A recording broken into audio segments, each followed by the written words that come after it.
Slower Than the Rest by Cynthia Rylant. Leo was the first one to spot the turtle, so he was the one who got to keep it. They had all been in the car driving up Tyler Mountain to church when Leo yelled, "There's a turtle!" and everyone's head jerked with a stop. Leo's father grumbled something about turtle soup, but Leo's mother was sympathetic toward turtles, so Leo was allowed to pick it up off the highway and bring it home. Both his little sisters squealed when the animal stuck its ugly head out to look at them, and they thought its claws horrifying, but Leo loved it from the start. He named it Charlie.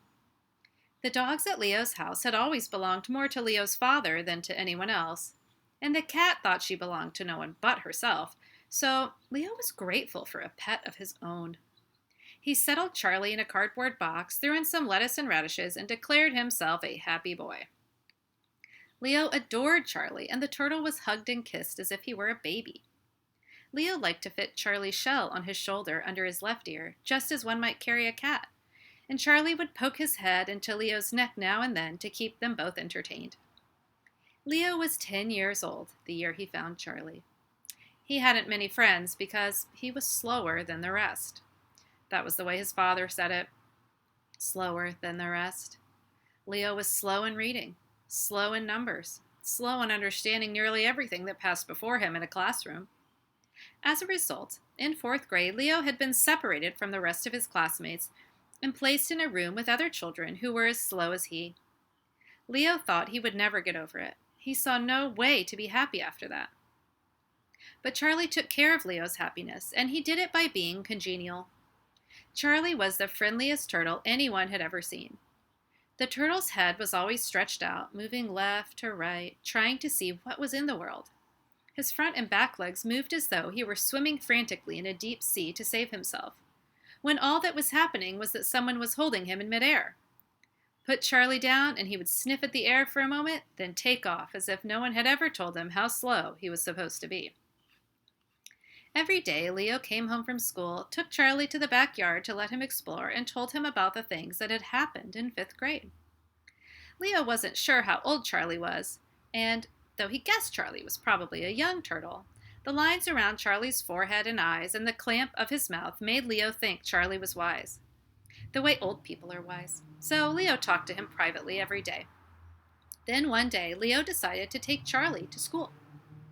It was Prevent Forest Fires Week, and the whole school was making posters, watching nature films, imitating Smokey the Bear. Each member of Leo's class was assigned to give a report on Friday dealing with forests. So Leo brought Charlie. Leo was quiet about it on the bus to school. He held the covered box tightly on his lap, secretly relieved that turtles are quiet except for an occasional hiss. Charlie rarely hissed in the morning. He was a turtle who liked to sleep in. Leo carried the box to his classroom and placed it on the wide windowsill near the radiator and beside the geraniums. His teacher called attendance, and the day began. In the middle of the morning, the forest reports began.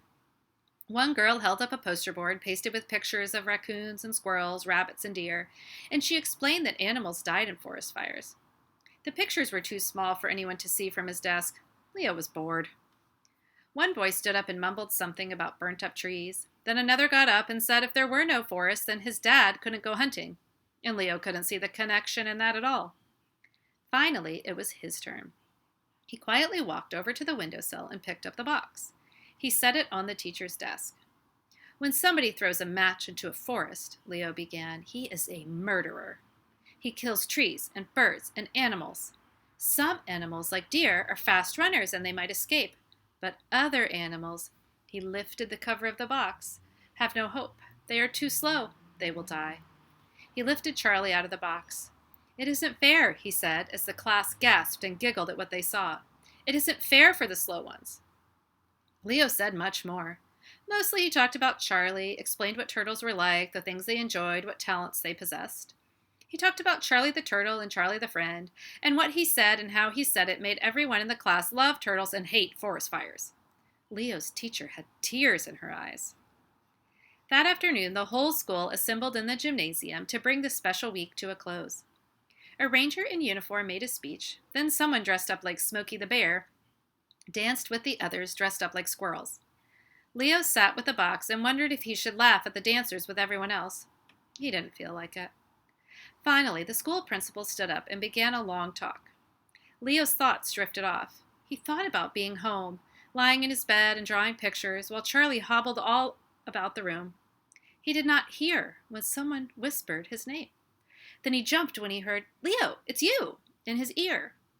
The boy next to him was pushing him, making him get up. "What?" Leo asked, looking around in confusion. "You won," they were all saying. "Go on."